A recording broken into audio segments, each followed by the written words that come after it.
The Island of Dr. Moreau by G.Wells. As read by John Gonzalez. www.johngon.com. Chapter 14. Dr. Moreau Explains. "And now, Prendick, I will explain," said Dr. Moreau, as soon as we had eaten and drunk. "I must confess that you are the most dictatorial guest I ever entertained. I warn you that this is the last I shall do to oblige you. The next thing you threaten to commit suicide about, I shan't do, even at some personal inconvenience." He sat in my deck-chair, a cigar half consumed in his white, dexterous-looking fingers. The light of the swinging lamp fell on his white hair. He stared through the little window out at the starlight. I sat as far away from him as possible, the table between us and the revolvers to hand. Montgomery was not present. I did not care to be with the two of them in such a little room. "You admit that the vivisected human being, as you call it, is, after all, only a puma?" said Moreau. He had made me visit that horror in the inner room, to assure myself of its inhumanity. "It is the puma," I said, "still alive, but so cut and mutilated as I pray I may never see living flesh again, of all vile—" "Never mind that," said Moreau. "At least spare me those youthful horrors. Montgomery used to be just the same. You admit that it is the puma. Now be quiet, while I reel off my physiological lecture to you." And forthwith, beginning in the tone of a man supremely bored, but presently warming a little, he explained his work to me. He was very simple and convincing. Now and then there was a touch of sarcasm in his voice. Presently I found myself hot with shame at our mutual positions. The creatures I had seen were not men, had never been men. They were animals, humanized animals, triumphs of vivisection. "You forget all that a skilled vivisector can do with living things," said Moreau. "For my own part, I'm puzzled why the things I have done here have not been done before. Small efforts, of course, have been made. Amputation, tongue-cutting, excisions. Of course you know a squint may be induced or cured by surgery. Then in the case of excisions, you have all kinds of secondary changes, pigmentary disturbances, modifications of the passions, alterations in the secretion of fatty tissue. I have no doubt you have heard of these things." "Of course," said I. "But these foul creatures of yours—" "All in good time," said he, waving his hand at me. "I am only beginning. Those are trivial cases of alteration. Surgery can do better things than that. There is building up, as well as breaking down and changing. You have heard, perhaps, of a common surgical operation resorted to in cases where the nose has been destroyed. A flap of skin is cut from the forehead, turned down on the nose, and heals in the new position. This is a kind of grafting in a new position as part of an animal upon itself. Grafting of freshly obtained material from another animal is also possible. The case of teeth, for example. The grafting of skin and bone is done to facilitate healing. The surgeon places in the middle of the wound pieces of skin snipped from another animal, or fragments of bone from a victim freshly killed. Hunter's cockspur, possibly you've heard of that, flourished on the bull's neck. and the rhinoceros rats of the Algerian zoos are also to be thought of. Monsters manufactured by transferring a slip from the tail of an ordinary rat to its snout, and allowing it to heal in that position. Monsters manufactured, said I. Then you mean to tell me, yes, these creatures you have seen are animals, carven and wrought into new shapes. To the study of the plasticity of living forms, my life has been devoted. I have studied for years, gaining in knowledge as I go. I see you look horrified. And yet I tell you nothing new. It all lay in the surface of practical anatomy years ago, but no one had the temerity to touch it. It is not simply the outward form of an animal which I can change. The physiology, the chemical rhythm of the creature may also be made to undergo an enduring modification, of which vaccination and other methods of inoculation with living or dead matter are examples that will, no doubt, be familiar to you. A similar operation is the transfusion of blood, with which subject, indeed, I began. These are all familiar cases.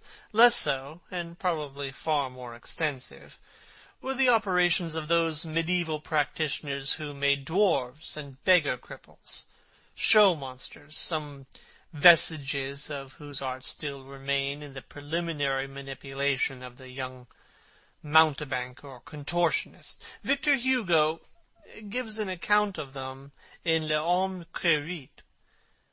But perhaps my meaning grows plain now. You begin to see that it is a possible thing to transplant tissue from one part of an animal to another, or from one animal to another, to alter its chemical reactions and methods of growth, to modify the articulation of its limbs, and indeed to change it in its most intimate structure. And yet this extraordinary branch of knowledge has never been sought as an end, and systematically by modern investigators until I took it up. Some such things have been hit upon in the last resort of surgery.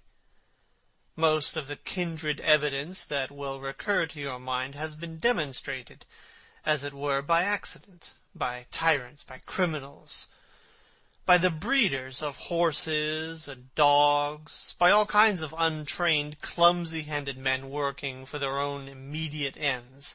I was the first man to take up this question armed with antiseptic surgery, and with a really scientific knowledge of the laws of growth. Yet one would imagine it must have been practiced in secret before. Such creatures as the Siamese twins, and in the vaults of the Inquisition. No doubt their chief aim was artistic torture, but some, at least of the inquisitors, must have had a touch of scientific curiosity. But, said I, these things, these animals, talk. He said that it was so, and proceeded to point out that the possibility of vivisection does not stop at a mere physical metamorphosis. A pig may be educated. The mental structure is even less determinate than the bodily. In our growing science of hypnotism, we find that the promise of a possibility of superseding old inherent instincts by new suggestions, grafting upon or replacing the inherited fixed ideas. Very much, indeed, of what we call moral education, he said, is such an artificial modification and perversion of instinct. Pugnacity is trained into courageous self-sacrifice, and suppressed sexuality into religious emotion. And the great difference between man and monkey is in the larynx, he continued, in the capacity to frame delicately different sound syllables, by which thought could be sustained. In this I failed to agree with him. but with a certain incivility he declined to notice my objection. He repeated that the thing was so, and continued his account of his work. I asked him why he had taken the human form as a model. There seemed to me then, and there still seems to me now, a strange wickedness for that choice. He confessed that he had chosen that form by chance. I might just as well have worked to form sheep into llamas, or llamas into sheep. I suppose there is something in the human form that appeals to the artistic turn of mind more powerfully than any animal shape can. But I have not confined myself to man-making. Once or twice he was silent for a minute, perhaps. These years, how they have slipped by. And here I have wasted a day saving your life, and am now wasting an hour explaining myself. But, said I still do not understand. Where is your justification for inflicting all this pain? The only thing that could excuse vivisection to me would be some application. Precisely, said he. But, you see, I am differently constituted. We are on different platforms. You are a materialist. I am not a materialist, I began hotly. In my view.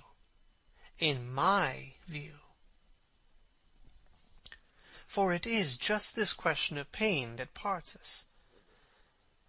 So long as visible or audible pain turns you sick, so long as your own pains drive you, so long as pain underlies your propositions about sin, so long, I tell you, you are an animal, thinking a little less obscurely what an animal feels. This pain, I gave an impatient shrug at such sophistry. Oh, but it is such a little thing. A mind truly open to what science has to teach must see that it is a little thing. It may be that save in this little planet, this speck of cosmic dust, invisible long before the nearest star could be attained, it may be, I say, that nowhere else does this thing called pain occur. But the laws we feel our way towards, why, even on this earth, even among living things, what pain is there? As he spoke, he drew a little penknife from his pocket, opened the smaller blade, and moved his chair so that I could see his thigh. Then, choosing the place deliberately, he drove the blade into his leg and withdrew it. No doubt, he said, you have seen that before. It does not hurt a pinprick, but what does it show? The capacity for pain is not needed in the muscle, and it is not placed there. Is but little needed in the skin, and only here or there over the thighs a spot capable of feeling pain. Pain is simply our intrinsic medical advisor to warn us and stimulate us. Not all living flesh is painful, nor is all nerve, not even all sensory nerve. There's no taint of pain, real pain, in the sensations of the optic nerve. If you wound the optic nerve, you merely see flashes of light, just as disease of the auditory nerve merely means a humming in our ears. Plants do not feel pain, nor the lower animals. It's possible that such animals as the starfish and crayfish do not feel pain at all. Then with men, the more intelligent they become, the more intelligently they will see after their own welfare, and the less they will need the goad to keep them out of danger. I never yet heard of a useless thing that was not ground out of existence by evolution sooner or later. Did you? And pain gets needless. Then I am a religious man, Prendick, as every sane man must be. It may be, I fancy, that I have seen more of the ways of this world's Maker than you. for I have sought his laws in my way all my life, while you, I understand, have been collecting butterflies. And I tell you, pleasure and pain have nothing to do with heaven or hell. Pleasure and pain, bah! What is your theologian's ecstasy but Mahomet's houri in the dark? This store which men and women set upon pleasure and pain, Prendick, is the mark of the beast upon them, the mark of the beast from which they came, pain. Pain and pleasure, they are for us only so long as we wriggle in the dust. You see, I went on with this research just the way it led me. That is the only way I ever heard of true research going. I asked a question, devised some method of obtaining an answer, and got a fresh question. Was this possible or that possible? You cannot imagine what this means to an investigator, what an intellectual passion grows upon him. You cannot imagine the strange, colorless delight of these intellectual desires. The thing before you is no longer an animal, a fellow creature, but a problem. Sympathetic pain, all I know of it I remember as a thing I used to suffer years ago. I wanted, it was the one thing I wanted, to find out the extreme limit of plasticity in a living shape. But, said I, that thing is an abomination. To this day I have never troubled about the ethics of the matter, he continued. The study of nature makes a man at last as remorseless as nature.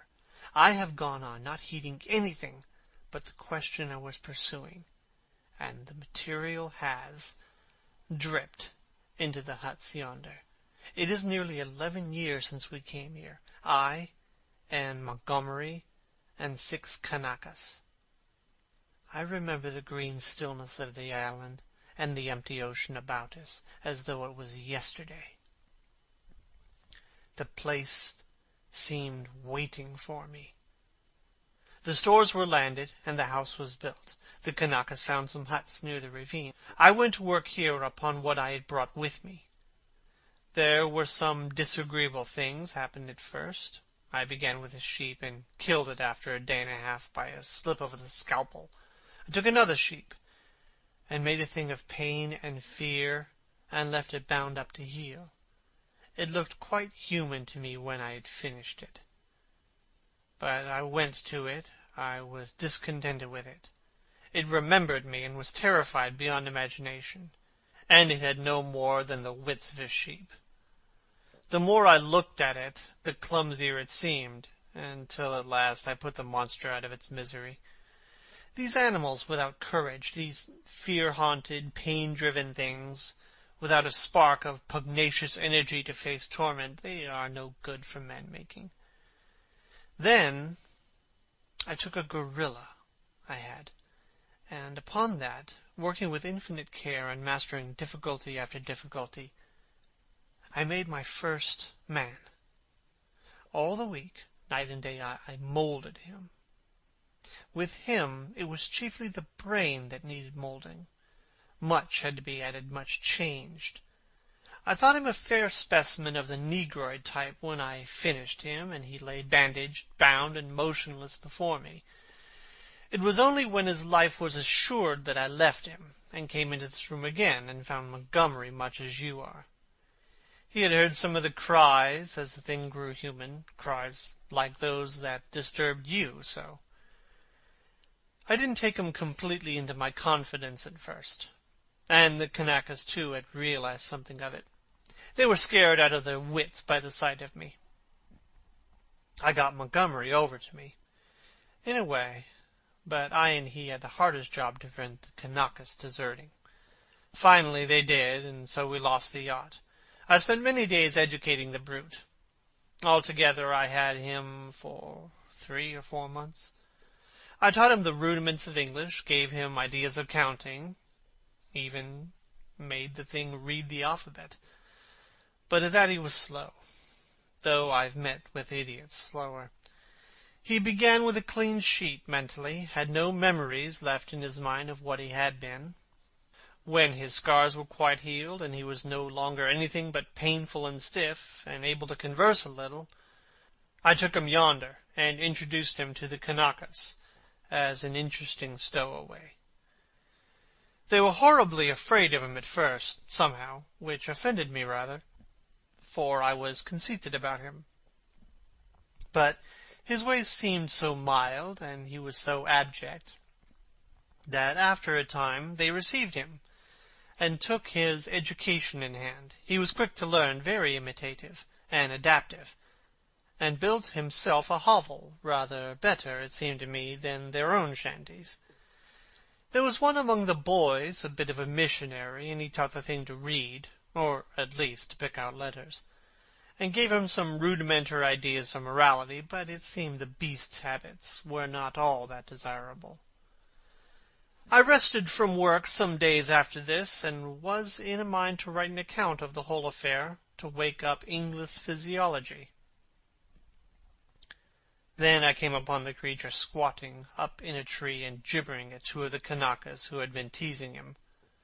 I threatened him, told him the inhumanity of such a proceeding, aroused his sense of shame, and came home resolved to do better before I took my work back to England. I have been doing better. But somehow the things drift back again. The stubborn beast flesh grows day by day back again. But I mean to do better still. I mean to conquer this puma. But that's the story. All the Kanaka boys are dead now. One fell overboard of the launch, and one died of a wounded heel that he had poisoned in some way with plant juice. 3 went away in the yacht, and I suppose in hope were drowned. The other one was killed. Well, I have replaced them. Montgomery went on as much as you are disposed to do at first, and then what became of the other one? Said I sharply. The other Kanaka who was killed. The fact is, after I had made a number of human creatures, I made a thing. He hesitated. Yes, said I. It was killed. I don't understand, said I. Do you mean to say it killed the Kanaka? Yes. It killed several of the things that it caught. We chased it for a couple days. It only got loose by accident. I never meant it to get away. It wasn't finished. It was purely an experiment. It was a limbless thing with a horrible face that writhed along the ground in a serpentine fashion. It was immensely strong, and in infuriating pain. It lurked in the woods for some days until we hunted it, and then it wriggled into the northern part of the island, and we divided the party to close in upon it. Montgomery insisted upon coming with me. The men had a rifle, and when his body was found, one of the barrels was curved into a shape of an S and very nearly bitten through. Montgomery shot the thing. After that, I stuck to the ideal of humanity, except for little things. He became silent. I sat in silence, watching his face. So for 20 years altogether, counting 9 years in England, I have been going on. And there is still something in everything I do that defeats me, makes me dissatisfied, challenges me to further effort.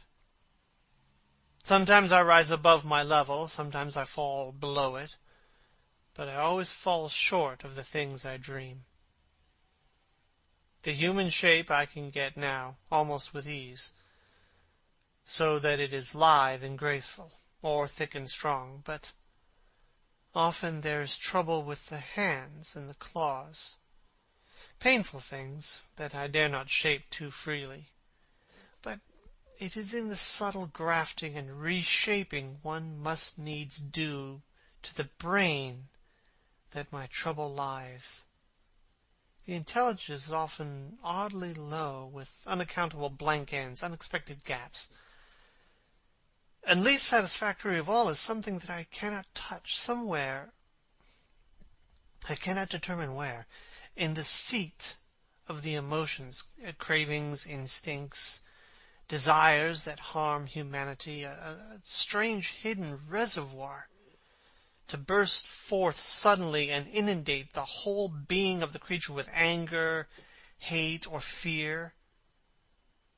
These creatures of mine seemed strange and uncanny to you so soon as you began to observe them, but to me, just after I make them, they seem to be indisputably human beings. It's afterwards, as I observe them, that the persuasion fades. First one animal trait, then another, creeps to the surface and stares out at me. But I will conquer yet. Each time I dip a living creature into the bath of burning pain, I say, this time I will burn out all the animal. This time I will make a rational creature of my own. After all, what is it, 10 years? After all, what is 10 years? Men have been 100,000 in the making. He thought darkly. But I'm drawing near the fastness. This puma of mine, after a silence. And they revert. As soon as my hand is taken from them, the beast begins to creep back, begins to assert itself again. Another long silence. Then you take the things you make into those dens, said I. They go. I turn them out when I begin to feel the beast in them, and presently they wander there. They all dread this house and me. There's a kind of travesty of humanity over there. Montgomery knows about it, for he interferes in their affairs. He has trained one or two of them to our service. He's ashamed of it, but I believe he half likes some of those beasts. It's his business, not mine. They only sicken me with a sense of failure. I take no interest in them. I fancy they follow in the lines of the Kanaka missionary marked out, and have a kind of mockery of rational life. Poor beasts. There's something they call the law. Sing hymns about all thine. They build themselves their dens, gather fruit, and pull herbs, merry even, but I can see through it all, see into their very souls, and see there is nothing but the souls of beasts, beasts that perish, anger, and the lust to live and gratify themselves.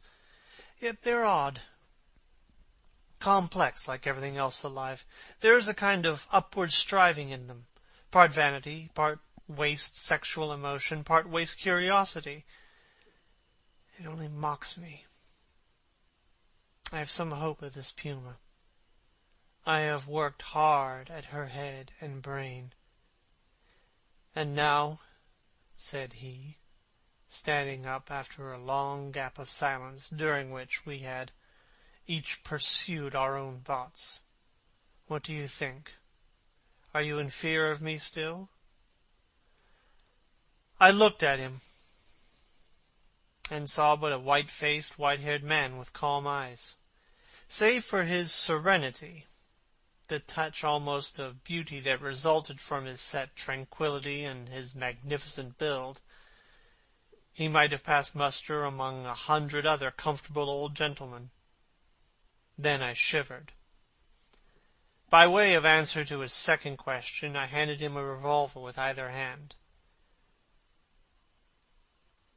Keep them, he said, and snatched at a yawn. He stood up, stared at me for a moment, and smiled. You have had 2 eventful days, said he. I should advise some sleep. I'm glad it's all clear. Good night. He thought me over for a moment, and then went out by the inner door. I immediately turned the key in the outer one. I sat down again, sat for a time in a kind of stagnant mood, so weary, emotionally, mentally, and physically, that I could not think beyond the point at which he had left me. The black window stared at me like an eye. At last, with an effort, I put out the light and got into the hammock. Very soon I was asleep. End of chapter 14 of The Island of Dr. Moreau by H.G. Wells.